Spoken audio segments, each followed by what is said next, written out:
Ole voi na khanin ka react zo man lawa chanchu ti tur dang kan ne tu na kan react chun zom le don ani kan chief minister Pu Lalduhoma'n hianin voi na kan hriat thiam tlan thei dan tu rangin soi tamela ZU BILL chungchang kha engtin nge anga idana soi ve ti ka hrecha ka ni chu kan react ang Who speaker resolution kan ti sang lo khang yo lo hre thiam zuai aron in play le halang Thilan son fiat ngai deuh te pawh kha awm nual in a langa tun trum in Thandon Khan ZPM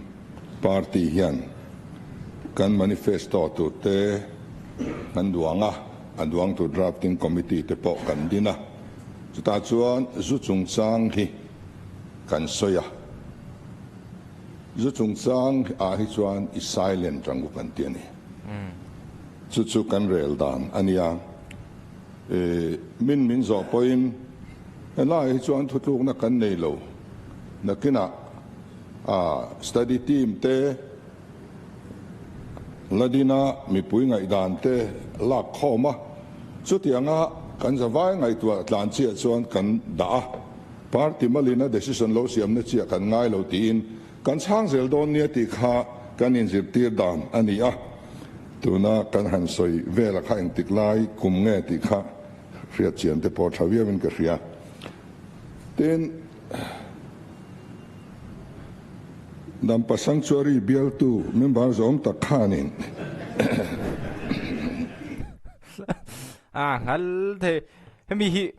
assembly session ti mu nom tu ania tu te mai po ZPM ania mo congress ania mo MNF ania mo eng mo fiam thu se om hian hi hian ina ti mu nom em mai ani nui dar sanctuary khatelen lom ni ya kan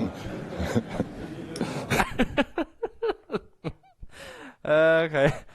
lim le mai opposition ho po hetiang bo ro khila mu nom chawa khanin dan lo wasiam zu bur ni ngot mai ron pai lut te kha aba thalo em ve katia Speaker, point of order. Iron pai lu kha dan lo siam le ngal kha MLA te tia tan chuan a thalem lo mange mase asiam tu kha ZPM party worker te siam mi kha Speaker, point of order. Khatiang khan sina ka soin khan departmental store tin a hian mu tur oma kan house leaders om tak an chena veng chol muna po le tur oma mun tina oma zalene bema tun nisari chapchar ku ta po khan lamwal an zuang ya lamwal mi a oma len ti van kalei tira voini house a information ta na kan ken hini tin dan lawani chuan ko san ho po hian zu fang kan phalawa kan house leader tuite ta khana in ka ria hang ta dan zel mi don tu na prohibition kan la hip si lawa le ngai sa chun so mo le speaker video call chung chang po kha han soya kha han soi fia lo ngai ka ti kan ram tan kan phak tokin thayan angin ma kan la me kan ramarem na le muan na om theinan te kong dik zok nia kan fiat kan zo tu tenemo parliament committee min heka MP kanina tanga pai kania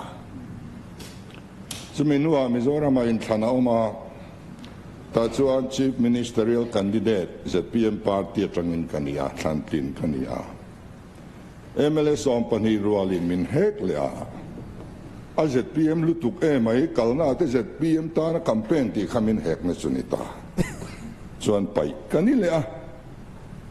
amaro chpathian le kan bial mi pui te zara vain thleng hian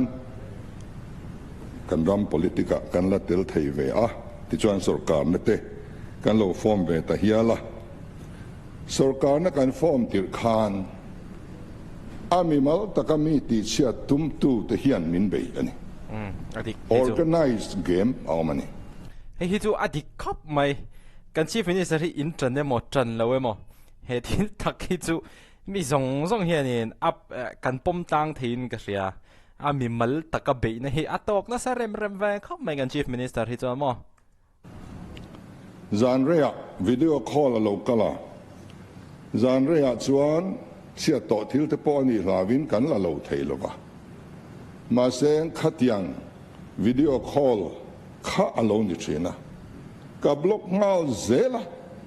a local le ka block le zan khara po phone number sang tangin ni non tin mani zandar som pani le chan vevela phone call pani ron kal ringot mai ni unknown number tu tingen ni po ko selo ge po kan ne la mi mutui la nge mi ron call ve ringot ka block mak ke ma po mo enge mo chen chung khamin ti boy ni chu chuanin ati ra chuan kan block zelanga top meng chu katia khoilam number zo zai nge an nei po ka helo kha tu te mo nula mal pani khat ringot ti ani theilong reng a phena khan phiaru tu te an oma chumi te son man ron mang ti hi ka chiang em chu tiang chuan mi ti chat tumin min be ya mi pui ma ka soi chua nuwa are ta ni chawana chu ania chu voina kan soi du chu kan ro re lai te hi na thiala uparo nunan alo thir ve a ti chuan he pathian thu hi minon thon ani genesis bung somli pa kwa chang somni pathuma tanga somni pali thalka ho chuan ani chu na satakin antire thaya an ka pa anti du da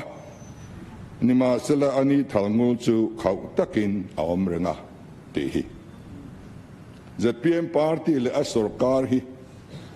kan tling lo chunga pathian in aman ruwa a min man du chung chuan kan hi ngai lovang ole kan subject a lut ila sang ni le pariat kuma MNF sarkar in wine rules asiam ti kan ria a so sel na omlem lovin sacramental wine a te hial po man alone in chawa wine hi akum som pasarina ani toni kum som pasari chung alo omto MNF sarkar ina wine alo zorkha voina hian asiam tu tengai le sarkar na chil thin tu party tengai khan anon du lo thar thut tamai hei ba ka lem chan na hi om chuang do ni moni an lom om ang ring pakati na soi thad de chanin opposition te po hen ni tha ham beng dar zan thum lai kamulo ti tok la bolo chu ti chunga MNA party la om tlat si kha angai na ka hello ni wain zorna dan siam tu kum som pasari zet lo liam to chu ani a chu wain hi zuani anti don ni zon pu speaker i veila ma mi te kan zuan lo zuan ngar ti nani kha le chen lo zuar to khan mi social thein right an nei lovang a chu wang chuan tun ma zong in nial na ta na kan man lo dan po lo om to as a ching tuan oma a siam tuan oma ti khan kai ni pon kan social big lova enga tinga voina hian kum kha le chen kan social lo wain ka heti te chia ma thil sual lo om thar ta nga kan in bei ei ria thiam a har ka tia mi pui kan play ma katiani Pu speaker ala kan an soi an zo pia point of clarification a chuan MNF sarkar ina grape wine asiam tira khan solamo is amo tin liquid BED siam thil dang pol kha kan tilawani ama grape tui ringot kha kan tia kha ania tuna bi kan han du lo na san hi chu sol tele BE ang chi ang te khatiang ang phalna oma wang khan kan du lo ni Pu speaker opposition lampa po han beng vele dar baya eng tin tak ron chang ang mo chief minister hian ngai nom khop mai vain topic chumo kha wine rules omsa khan alcohol content tur a omsa prescribe ani aza che chu ka fellow minister concerning aron soifia thei tura kangaya hemi fruit beer kan ti phei chu khami ai tlem le zwal tur khania ko fan hian 10% nge ni khatiang ai sang khani lo se andua chu pel kan tum lo ani ti chuan sang ni som pakwa MLP Act MNF sarkar bokin a han siam le a ati taka chuan kha act a khan mizo zu ponteleni zu pui kan han tiang chi kha ve thowana ti chuan ti tak thangam mang si lovin aru siam lovin kum li chung min kalpuya heti chen act ringot mai ringa rules tel lo han kal kha thilmak tak ani a ti chuan chumi kal zela chuan ZPM kan lo sarkara kan chun zom ani mai ni tuna hian a hran pain wain kha kan siam thar don en lova kan zuar thar don pon lo a omsa kha kan chun zom don ani chu mai chuan ya hanin pu te chiam tur po hi kan om lova amaro chu tira chuan chu puile zu tui tling le zu fang itelang kan tiani kan zeb lo kan tina chan chu damdoi na khumtam berhi zu thalo eya wanga dam lo ten an lu ame kan to na hian kan khum hi alwa tu tam ber chu zu thalo ei tu te dam lo an ni ten kan medical reimbursement hi atam ber chu zu khes awanga natna veitu te na chumi te ta na kan sen chu ani a ten thina tam ber hi alo ni chho boka he zu chi awanga fasale mei thai kan tam talutuk te hi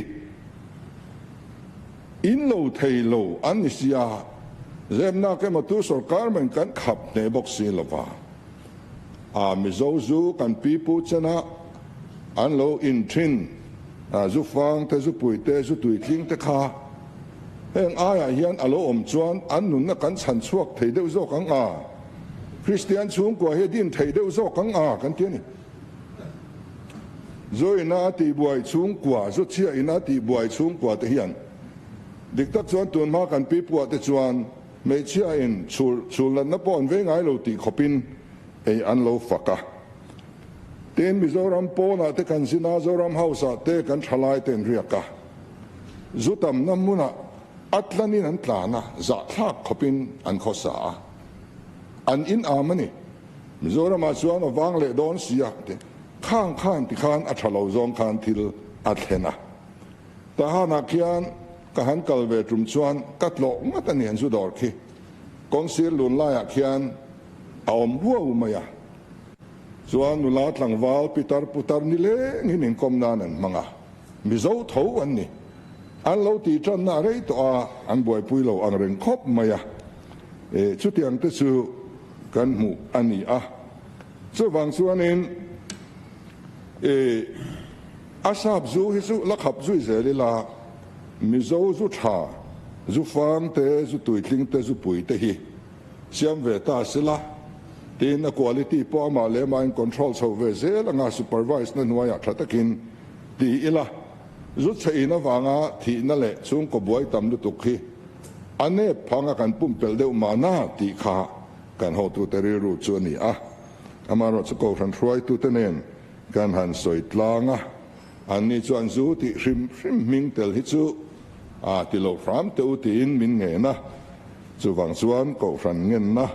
kan ngai poi mo kha kan han pai le ta kha ani ti chuan in heng kan excise department at po kan commissioner te kan joint commissioner te kan ko ran upa te vek thowan ni a heng hi ri ru fi ta kan ram ta na thaber zok tur minun na le mi an krisel na te kan ven him sak thei zok na tur beise ya ngai tu na local cho ani a ti chuan tu na chuan zu ti hrim kha atel ta lo vek ani ti chuan zona kan zo du chu zu zor tu ma kan in pu lui tlata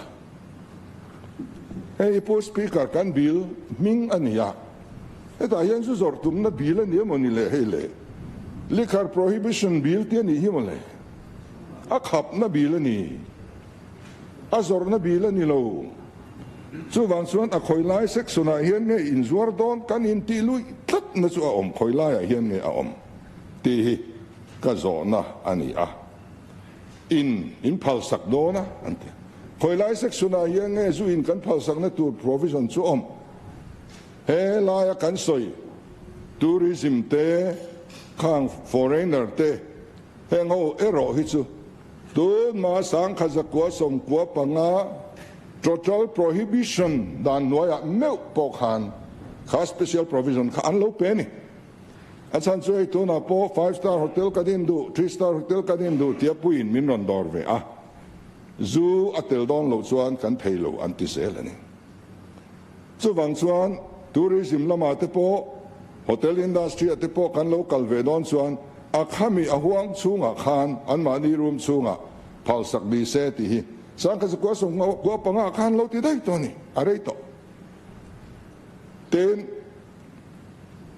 zu in lo thei lo doctor ina certificate a pek te po kha an lo oma khati lai khan kan sai se reng lo helaya kan anjuman sa aderal dan po omlo ringot maidan hi thalove deral dan te po omsela gantia sarkar khan dorami zu avaz leang azwar songdon en lo helai an mansa anti ke leang moringot nilova khang lo thailova permit nei ho big mitem te chumi te chuan anon leido ni chuan chu transon leiro se ti choni ka ka zu zora input te chiam turani lo chu tian ni chuan he te mana te kan kan chiau hiar lo chuan ka sa ko som ko panga a te khan khap bur na noya po kha kha chu phal sak alo ni to a kan soi sel loi si lova voina taka soi portur kan zong te chiam hi a nge ni kan ri ru o ti kha ani tani le kha kha poimo an ron ti har ka ti opposition lampang khan point of clarification kha zo na ka zo du ani ati ron din tai do dur ne an ron che har ba ma tu na leader of opposition speaker tuna kan dan amend hi the Mizoram Liquor Prohibition Amendment Bill sang ni le som pakwa khania kha amendment bill a khan tuna department ina zuwa zo na ang chi re kha om mia lova chu chu nia tun ma lui ni lavin kan dan man la ya om lo department ina zor na ron om ta hi kan du lo ni kan om na kha ni ka soi ni kai chuan a kan pai toi nang ngei po pai na pai tel kha kan pai ho to kha heo ngoro kut an beng dar darem sang an beng dar lo an beng dar do na mo ka ti a ki zu kimi zu tung jang kimi zu bil an soi ta ni eng po ni se an zuar ta mo an zuar lo mo ka buai lo ai soi thi lo ka nge da po hian in soi thi wang po ni lo win tian vai ra ma le kha zin kan nom ta a zale da ni zu hi mo university chunga po lak lu lo turan tian khapa ama ro chu zilai tam takhen an lu ta hostel an ina ate ha an ti tho ka thian hai vai mel riat ni tina ka mu thin te po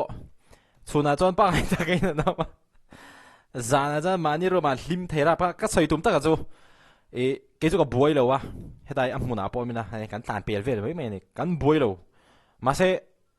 a buai then khat khan om don ta ani engpo ni se zurui kholai zurui le zurui awanga buai na siam te shem na tur dan hi na takin le khau takin khatiang ha han keng ko pop mai ula kholaya rui buai le zurui awanga buai na siam ching te po he an tlem deu mai theyang a ti na ril ru kho chu ka nei ve thawani helama po hianin an strict khop mai khoi khoi ma ni hianin traffic police in lo duty le thuta ข้าห้ามอังจีแต่ขโมซุนอินเงอินโลซุอินไปอินมอตอรันขเลมซุรุยจงอินมอตอรันขเลมเตอันเช็คเวร์งันนี่เฮลามาพอเฮียนเอ็งปนนี่เสกสอยตุ้มเบรจูซูเรโมซูร์ลอยโมเฮจูก็บอยโลตาอามาโลจูบอยตั้มตักค่ะอันอมตาไอ้ทะเลพดมายังข้าจะกลัวสมกลัวปังอาดานอักฮิร์เบอร์ไล total prohibition อันนี้ไล่ปัวข้างข้าจะบีก็อันโลดาอันนี้อ่ะมินฟิเซลน่าวางเต้นอันโลมามัวด็อกเตอร์อินพาวน่าอันโลเป็นมิเทมเต้นนี่ข้างข้าข้าที่ยังปาร์มินในตัวเราหมดที่อัตเล่งกันหันไงตัวข้าจะดิกลาวฟิมส่วนบางส่วนนี้ข้าจะข้าที่ยังไล่เบอร์ปอลอมโตข้าที่ลง่ายเวอันนี้วางเงินเฮงที่จูดาเลชากันตีอันนี้ไหมโอเคไม่นอมแล้วว่าตัวเฮียนินamendment bill สังที่สมนี่ปังอัน bill ปุดลัวเฮียนขัดทิลค่ะตัวน่ะ leader of opposition เต้นอันรอนสอยค่ะอันดาเบลโดนตาตีนะอันนี้โมตรอมาใช่คำอีกค่ะเฟรดเดว่าสวยโดนส่วนนี้ปุตเตเตค่ะนิน bill อรอนปุดลัวสวยจ้าวนะฮานินสวยหลังเตลมีเลวินกับเขียวไว้นะฮังการเรียกโมคำมีจงจ้าฮาสวยหลังเตลมีเลวะopposition ลำพังฮานินนั้นรอน point out จัดตาคิดที่คิดจะมีปุยแต่ปนักการเชียดเวชิมอาชาอ๋อเฮ้ยจูโลกไทยโลกอังอาฮานกันง่ายเวอันนี้เต็นจูตีตรงกำชิมฮีเฮล่าอย่างเฮียนคอยล่าอย่างเงี้ยจูตีตรงกำฮีเอานั่นไล่หันละช่วงเวกตัวอาขับนั่นลำปังซอยนั่นเวกันยัง Speaker pick number ไอ้อินพาวได้หมดอารอนสวยงามที่อาจจะการการปีน่าสอบพัลนัดเตลันค่ะpick number ภาษาหน้าเตะค่ะจู่อาขับนั่นเตลำเวกซอยนะอันยังอ่ะไอ้อินพาวได้หมดอาจจะพาวได้หมดเลย special provision ไล่อันเตบาคานินบุญ House Leader ข้านักดูว่า section สมนิ subsection 45A ข้าน grant of special permit to dignitaries of foreign and domestic and tourists to allow them to bring liquor into Mizoram or purchase liquor from excise and narcotic department during their stay จู่บ้าก็จู่ว่าเลยจู่อินพัลนั่นเลยจู่ลากลูกพัลนั่นดังกันว่ามาโมเวลานี้จู่กันส่งเลยอังอังกฤษใส่เตะฮะอุลุกเด้งกันง่ายทะเลเจียงล็อก into to permit to dignitaries of foreign and domestic and tourists special permit to dignitaries of foreign and to allow them to dignitaries of foreign okay allow them to bring liquor into Mizoram or purchase liquor from excise and narcotic department during their stay จู่บ้าก็จู่ว่าเลยจู่เสียไปแล้วส่วน foreigner มาตูริชิมเฮียนิน permit อันไหนส่วนมิโซรัมปอนจังอินซูอันรอนเก่งลูเทอังโมอันนี้เราปน excise and narcotics เตนะอันเรามันโตซาอันที่รัลไม่ตัวอังซีเตข้าอันดูชวนข้าตจังขานินอันเฮลายามิโซรามาอันชูงตานะอันอินตูรตันอันวะเลยเทียงข้ามีข้าอันเราด่าเตลันนี่เฮตาเห็นมั้ยอินพัลนั่นเลยจู่ลากลูกพัลนั่นดังกันว่ามาโมเวลานี้จู่กันส่งเลยอัง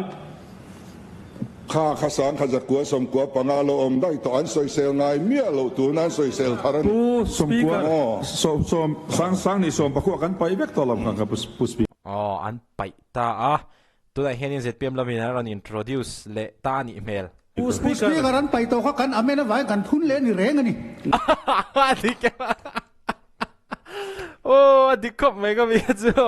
ก็ใส่ตุ้มตักก็ใส่ถั่วเทียมสิเราอันไปต่อค่ะบิลันรอนอเมนแต่จีอันเนี้ยอันเสียมดังละมาอันรอนเป็นเลตาอันเนี้ยดิคบไอ้นี่ชุดเตียงชุดสวยไม่เสียชุดสวยเสียด้านกันอเมนตัวฮีสามดิโซปะขวาอันนี้อเมนตัวอาคารอัตเตลเราไว้ให้จู่กันอิสระนี่ไม่รอเสียอีพาวตัดบ็อกซี่อะทุกทาร์เดียวที่สุดรอนสวยเสียกันเสียเทียมง่ายเลยง่ายดินปุยเรื่องไม่ให้จู่อันนี้รัฐทักเดียวมานี่ heng hotel aron thleng tur tourism te foreign dignitary kan han tiang si te doctor na certificate apek hi kan nam ti buai tham khopi ani lo re reng chu wan chuan heng hi chu mun danga po kal ula anti fekang zu khap na ko nga po hian India rama state parukin kan khap state som thumin an khap lo an khap na hian kal ro tiang special provisions an nei vekang chu ania wangin an khap na state a hianin ting special provision an nei nge nei lo hriat wa chak om ta vetro hei sang kha zakwa som nga pa som kwa panga khap bur lai po provision an lo siam ania hei chu tru la ni e kan tia kan thun le ani mai khalai kha chu soinon ngai to lo selangin ten ka soi to ang khan zu ti trong kam reng oma hi he dan ami hi a khap na le khatiang a hrim na lam soina kai noya ron lang ve mai ni trong kam hi tuna special provision lai te a lo kha chuan hun danga chu tiang chu a in phalnai mo zor phalnai mo a om lo hrim ti chuan en ngoro mai ka han soiro ten lo in ti opposition lama malne an han chang em kainina kan han bel cha ta ka hi chu fruit beer hi ani mai kan off thei hil ni mo tro ya hi ibel teng u kan tia chu ta po chuan tual chunga thar atangin ti kher ani ti chuan in pon lama tanga sap zu ron lak lu te pon lama tanga wine ron lu te pon lama tanga beer lo lu te poi hedan hian ka khap vek don ni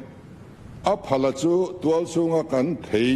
kan thara tanga siam chau kha a phal tura ani chu wang chuan a khap na le zol don ti na ni tin rampum hu speaker ading nge kan house leader khan information dik lo dong nge ni na chi kan soi sub section a khanin pon lam chang local te ken lu phalna kha omania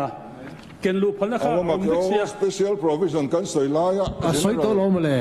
special provision kan soi la ya a general clause bok manga in nial de dik lo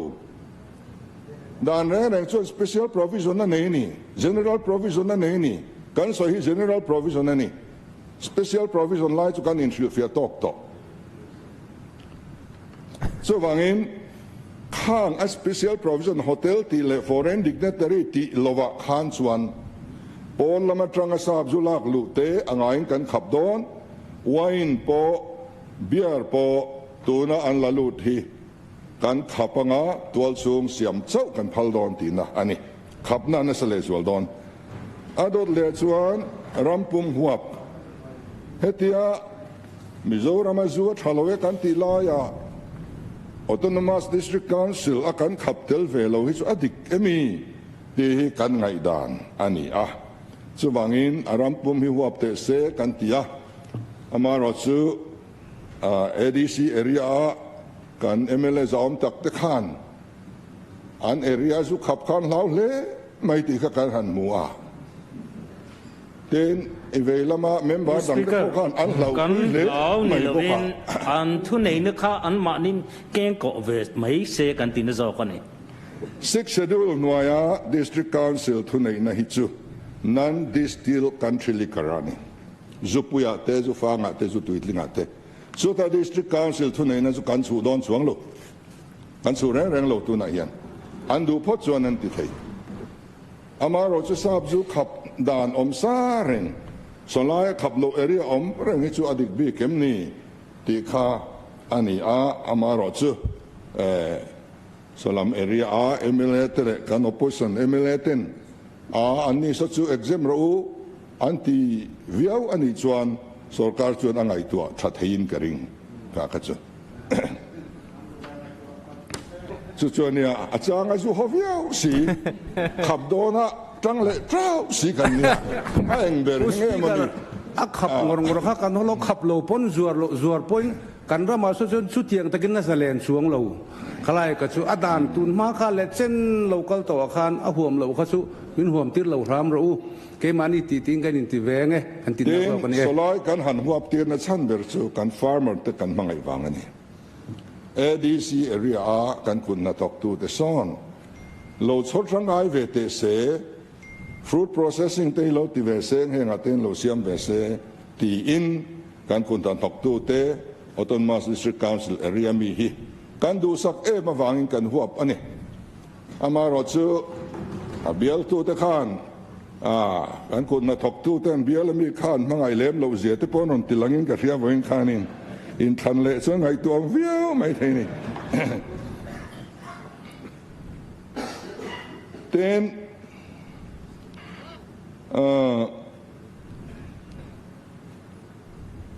puye soi zero a minimum punishment akha omya lo ania dan masa te khan tu nai chuan zu sa le zurui thlengin a hem na ne bertura kha prescribe ani to dona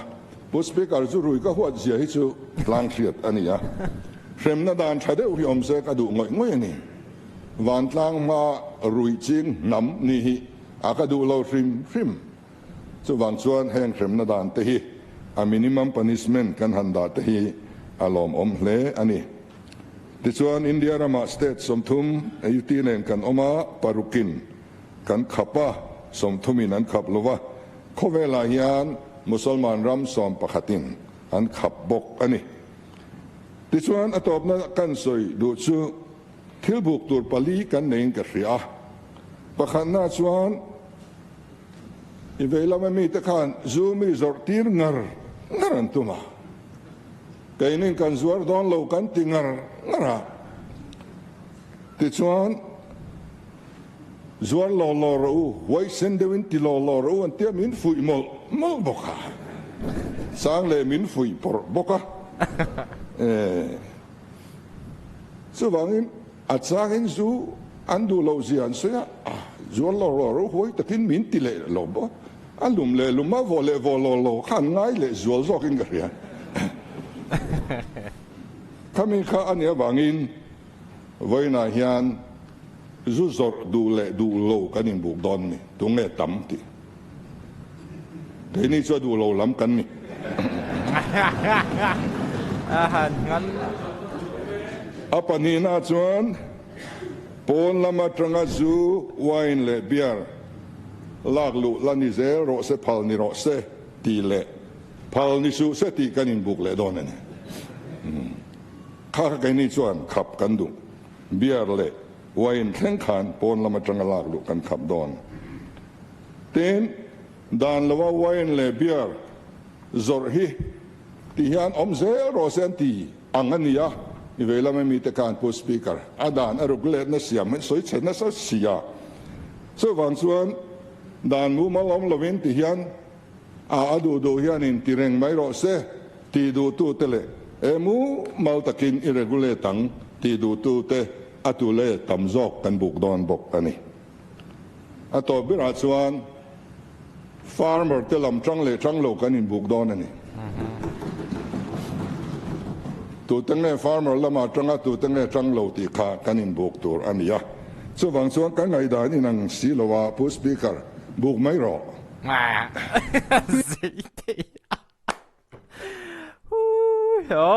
kan chief minister in voina bill an khel zu bill ti meng she thiam tlan thei da turin mo kami chungchang ai dana ron soi khan ngai nam vet khop mai opposition lampang te point of clarification an ron tinguna kha na tingai nom ka te a boro kha avhot ka te ni a pui khop mai le ka ti zong kha tun tu mata na an react thei chu ni video le ka in mule theu don ya